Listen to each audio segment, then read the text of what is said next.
Hello everyone, welcome back to my YouTube channel. My name is Emmanuel Itoje. In today's video, I'm going to show us practical steps on how to enable DKIM for your custom domain. If you remember, in one of our previous video, we actually added a custom domain to our Microsoft 365 tenant, and it's actually very important for us to enable DKIM. So email security is the utmost requirement for all organizations to protect confidential data from scammers and cyber criminals.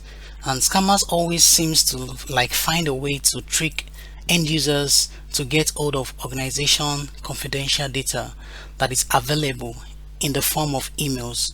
So leveraging email systems to improve business productivity and communication puts you in a consistent war against spam, spoofing, and phishing.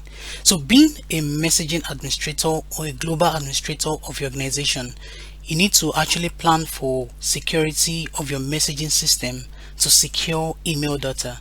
So apart from antivirus tools that is being installed on the server, there are other various techniques that actually things that you can leverage on to actually secure your email messages. And out of those techniques, we'll be discussing one of them. So basically, how to enable DKIM for your custom domain. So what are we going to look at in the lesson outline today? We're going to answer the question, what is DKIM? We're going to check what is the importance of DKIM. Then we'll do a demo, and from there a summary of today's work. So let's jump straight in. If you're ready, I'm excited and I'm ready. So let's go in. So DKIM is actually a short form for domain key identified mail. Domain keys identifier mail. So what is DKIM? So DKIM in Microsoft 365 is an email authentication method that uses a public key infrastructure, PKI, message headers, and CNAME records in DNS to authenticate the message sender, which is stamped in the DKIM signature header field. Now, DKIM is one of the trio of authentication method. I said earlier, one of the three ways. There are three ways actually. So we have the SPF, we have the DKIM itself, and the DMARC. So what is SPF? SPF simply stands for Sender Policy Framework, while DKIM, as you can see, Domain Key Identifier Mail, while DMARC itself stands for Domain-Based Messaging Authentication, Reporting, and Conformance. So those other two, SPF and DMARC, we'll be looking at them in a different video. Our focus in this video is actually the DKIM itself. So basically, it uses authentication method that uses a public key infrastructure. So what is important is CNAME record in the DNS to authenticate the message sender. So what are actually the importance of DKIM itself? DKIM lets an organization take responsibility for an email message that is in transit and help validate domain identity. So after adding your custom domain, the scammers, the cyber criminals that are out there to actually spoof your domain, they want to, send message to your partner, to your client, and the message will seem that the message actually comes from you, whereas they are actually trying to spoof your domain. So DKIM validates that an email message wasn't spoofed by someone else. It was sent from the domain it says it came from. So DKIM is actually something that is used to validate. So we will see how that works later. So DKIM helps prevent forged sender emails address, just like I said, also known as spoofing, by verifying that the domain in the from address matches the domain in the DKIM signature header field.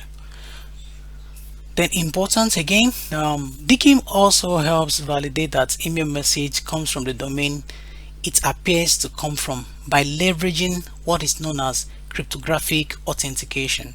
So the DKIM add like a kind of a digital signature to the email messages in the message headers and authorize your domain to associate or sign its name to an email message. So the header, the body of the message will actually be signed once you have your DKIM enable or configure for the tenants. So when you configure DKIM, email systems that gets email from your domain can use this signature to help verify whether the incoming email is actually legitimate. So it's not coming from a bad actor or a cyber criminal.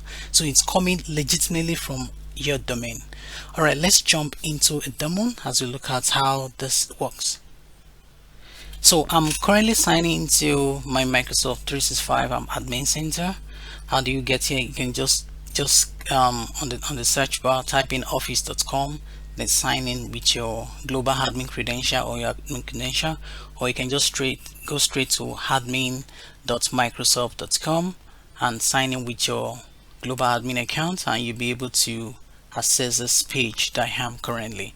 So we need to enable DKIM. So before now, DKIM used to be in Exchange Admin Center, but because I don't even have the required license on this tenant, I cannot even get there.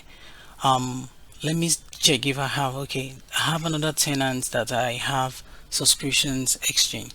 So when you click on Exchange Admin Center, so before Microsoft did their upgrade, so when you go to the Exchange Admin Center, you go to protection. From protection, you're going to see DKIM there, but the protection tab itself has been moved from the Exchange Admin Center to the Security and Compliance Center. Now it's at the Security and Compliance Center also used to be together as a protection.office.com, now security.microsoft.com, and then compliance.microsoft.com. So there used to be a protection tab in the old admin center. We cannot even see the classic admin center for Exchange Admin Center here. So for the new admin center, we have to go back to the admin center, Microsoft 365 admin center itself, then click on security. When you click on security, it's basically going to open this tab for you here. It's going to open this tab for you. So when you get to this Microsoft 365 Defender, so all you need to do is to go to your review,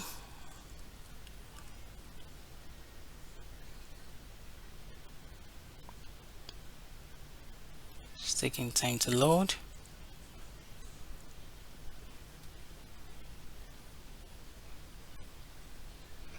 Okay, so in the review here, we'll be able to see a lot of other stuff there.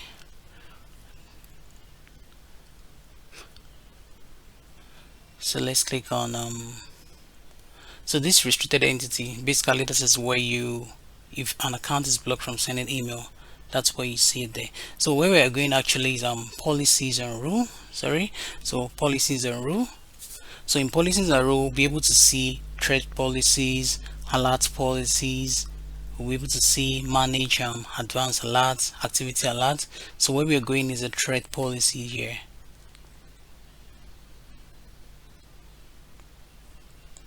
So in the threat policy, we're going to see under rules here, you'll see emails, authentications, and settings. Email authentication settings, you click on that.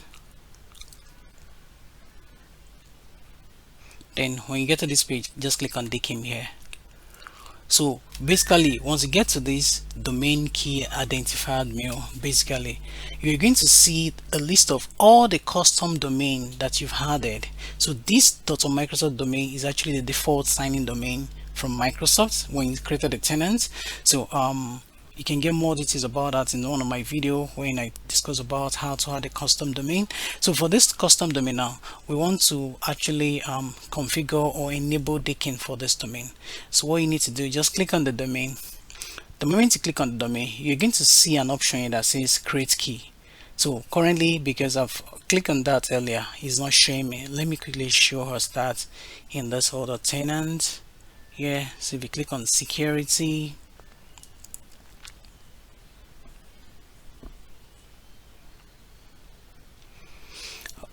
but still, let me just use this tenant too, because I have some other custom domain here as well. So security, click on policies and rule, threat policy, then click on email authentication settings, then DKIM.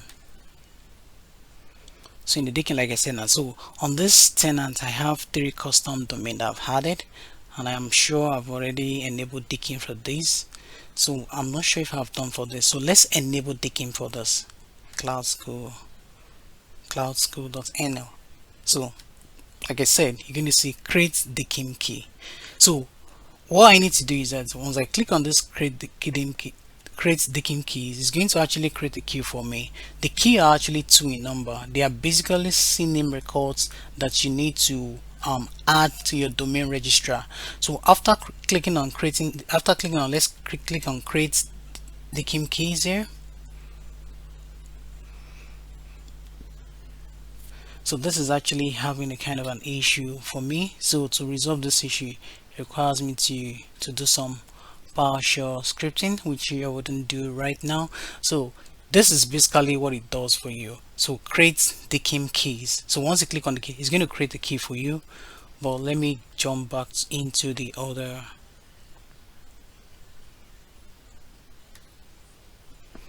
So this was actually created for me before. So once you click on that, a key will created for you that you need to actually save. So once you click on this enable here, it's going to throw an error. Why? Because the key has not been added in the domain registrar, so which is actually what we want to do. So the key, so if you check this here, so from here I need to copy from this domain name. I'm copying that, then I'm opening a notepad. I want to paste it there. So what I copy, I'm pasting it there because I want to actually have my key. I need the host name for these, then I need the host name for these too. So these are basically the key that we created for me.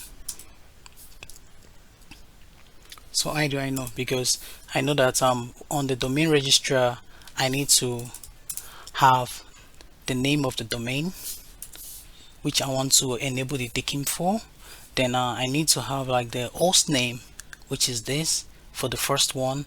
Then the pointer address, it is this. So these were the keys that were created for me. So once you click on that create DKIM, it's going to create these 2 keys for you. So all you just need to do is just to copy and paste them in a notepad. So there is something, there's a notification it gives us. They say if you have already published this CNAME record, sync will take few minutes to as many as 4 days based on your specific DNS.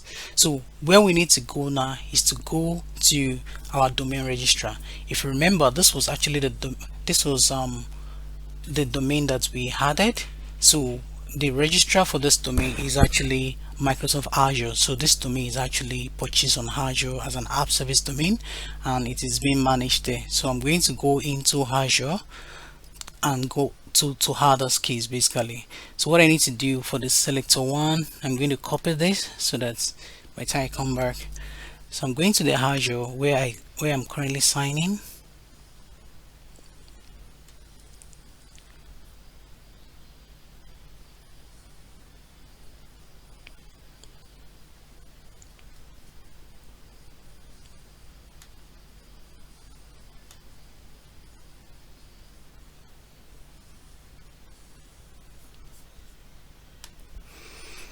Alright, so I'm currently signing onto the Azure portal. So I need to go to the app service domain where the domain is actually purchased and hosted. So like the domain is mycloudonline.org. So we need to look for this domain, mycloudonline.org. So this is it here. I'm clicking on that. So basically just the way we had TST, CNAME and MX record basically. So it's going to open, we'll be able to go into the manage DNX records, and we know that the keys that we are adding, they are actually CNAME records. They are CNAME records here. So I'm going to click on add record set here. So under the type, I will select CNAME, then paste the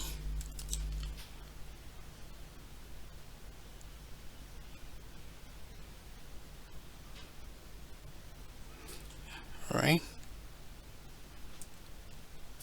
So it's not allowing me to put that there.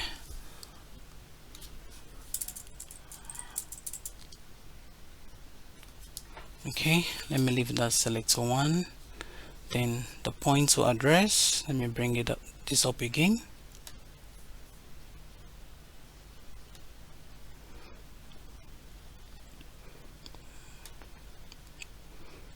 So this is my points to address. So sometimes some domain registrar will not allow you to put this.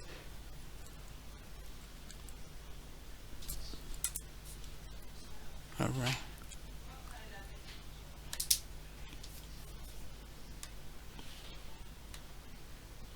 Let me confirm if you can actually put everything here.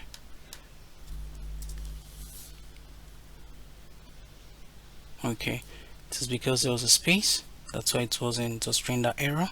So click on OK. So you have to be mindful of space or anything like that. If there is a space, it's going to throw that error. So that record set has been created. So basically I'll go back to create another record set, which is also a CNAME.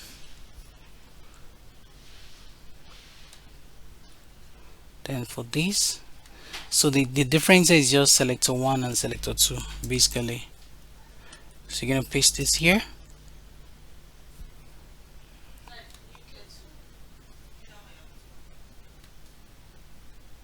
Selector 2, and when you're copying, there's no space. So I actually recommend copying and pasting, because if you say you want to type it, there might be mistakes, and once there's a mistake, if the records are not the same, it does not, if they don't correspond, then you're going to have an issue. It's going to throw us an error by the time we want to actually enable it.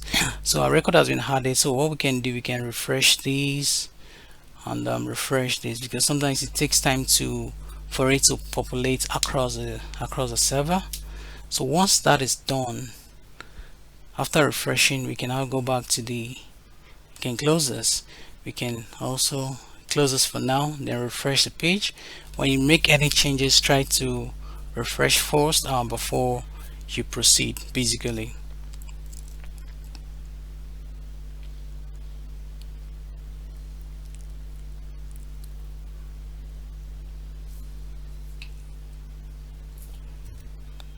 All right, let's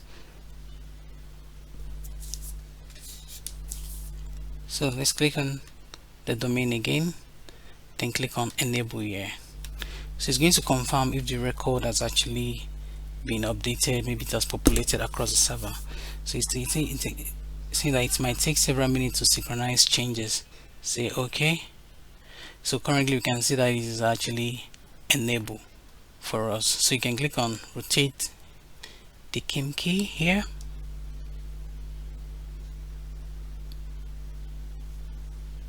Alright, so that's actually how to basically configure DKIM for your domain. So thank you so much for your time, and I will see you in the next video. And please don't forget to like and comment and share this with your friends, and also please support the channel by actually subscribing. It's actually make a difference. Thank you so much. I really appreciate you. Bye for now. See you in the next video.